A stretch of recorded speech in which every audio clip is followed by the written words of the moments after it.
Hey everyone, Stacks here, checking out Marauders number 5. Gerry Duggan writing this, Matteo Lolli and Lucas Werneck are your artists, and then you have Federico Blee as your color artist for this issue. So a couple announcements real quick. I'm going to play a song called Storm Chasers at the end of it, at the end of this video. It's from a friend of the channel, and I just said, hey, is it cool if I play it on here? And he said, yeah, go for it, and I'll leave his link down in the description below. And this song has some really good Marvel references in it. I mean, I really enjoyed listening to it. It's good. The other announcement is make sure you hit that subscribe button. I've been rolling out a lot of content lately, and it's probably going to have to dial back down to about a 7. But I'm going to keep them rolling out.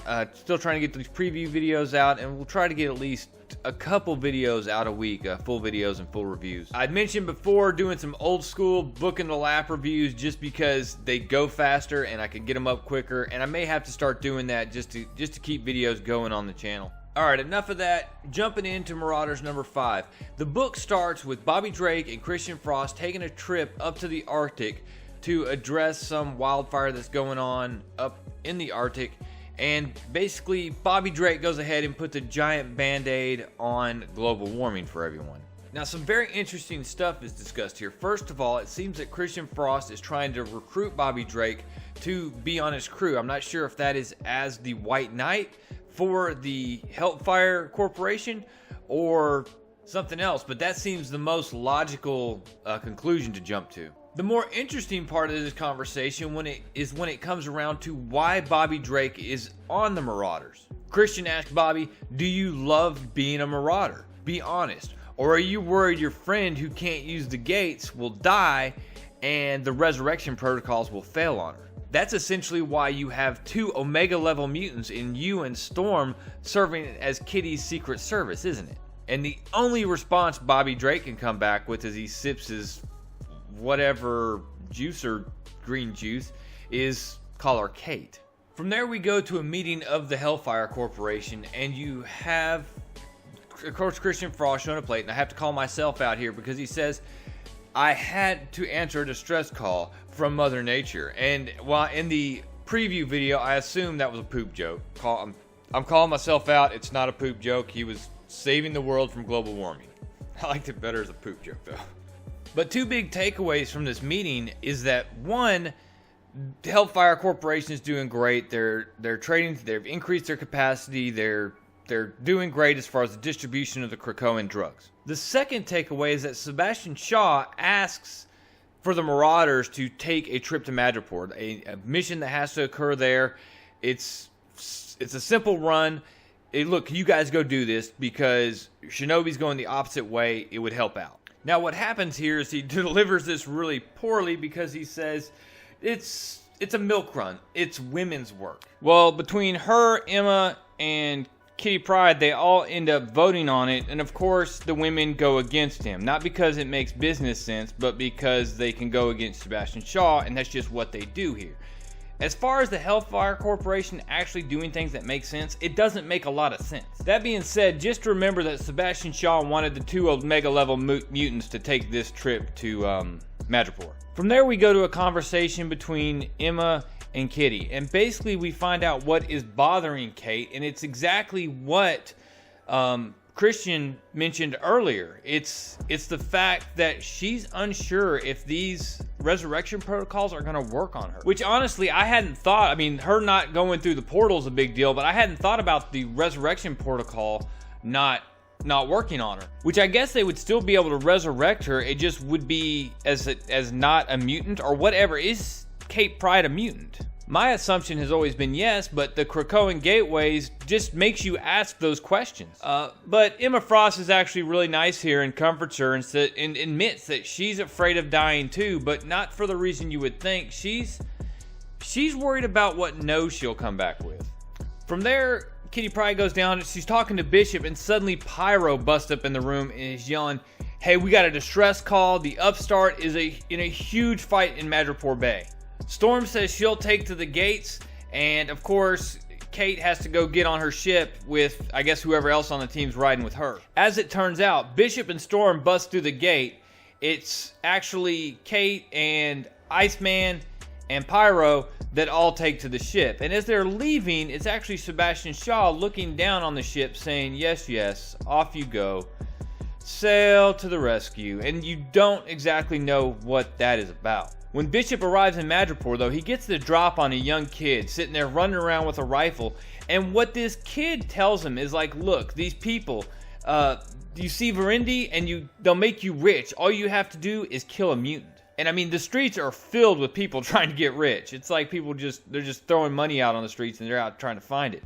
But Bishop's actually pretty cool here. He hands this little kid a stack of cash and says, hey, go, I'm paying you to stay in the house tonight. Go home. And it's at that point we get our first shot of the Black Bishop ship, which he's named the Upstart. And it is on flames. It's been under attack. You got gunmen aimed on it. And Bishop busts up in there. Him and Storm both. They're making a run. They find Shinobi. They open up the hull, and you know he's like, "Oh, thank God you're here." And he explains that they waited to hit us until we were most vulnerable. They'd offloaded the drugs already. They brought the mutants that were trying to escape on, and he asks them, "How did you handle their power dampening gear?" And Bishop and Storm get this look like, "Oh no." Which we need to have a talk about the widespread proliferation of power dampening gear. It's getting a little insane. And when they turn around and look, there's about a half dozen of these guys in this the Russian power dampening gear that we saw back in Marauders 1. They immediately hit both Bishop and Storm with it and say, I suggest you surrender unless you intend to fight powerless. Well, Storm ain't having it. She whips out a vibranium blade, charges this guy, and buries it in his eye, asking the question, you think that I am powerless? You cannot take my power. Then she kicks him in the face and has to tell him, oh yeah, by the way, I gotta have my blade back. It's vibranium. Cool thing about Bishop, he's got awesome mutant powers, but he also carries around big guns all the time, and those big guns don't require mutant powers. So you didn't depower it, homie. So he opens fire on the rest of them and starts trying to get everybody out.